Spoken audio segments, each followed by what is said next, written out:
Днеска сме 14 септември 2024 година. Нивото е минус 16, мисля, че беше.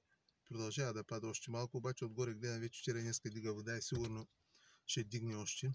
Скоро време ще дигне, може би въпрос на няколко дена до седмица ще дигне. Че може и доста да дигне, не знам. Доста силен вятър имаше сутринта, нямаше никакъв вятър. Беше много хубаво, топло. Попотих се целия, въпреки че бях планцов на фанила, че нямах фанилка да се преоблека. Обаче после духна вятър, после и дъжд заваля, спря, заваля, пак спря, сега пак вали в момента. Но тък посъбрах багажа и то пак заваля, не успях много да се намокря. Ама зато и съм вътре в колата, защото вали навън, не мога да снимам. Но беше хубаво. 2 кг половина риба. Като имаше там един до мене беше само с 3 рибки и още един имаше там фана някоя друга рибка. Но общо взето добре се представихме. Въпреки че на толкова много място имаше само 3 човека. Нямаше меракли днеска за риба. Но изненадащо, за разлика от миналата седмица, днеска вземаш само на долните куки, на горни куки не ще я взема рибата. Беше по дъното. Нарядко кълвеше и кот клъвни по дъното кълве.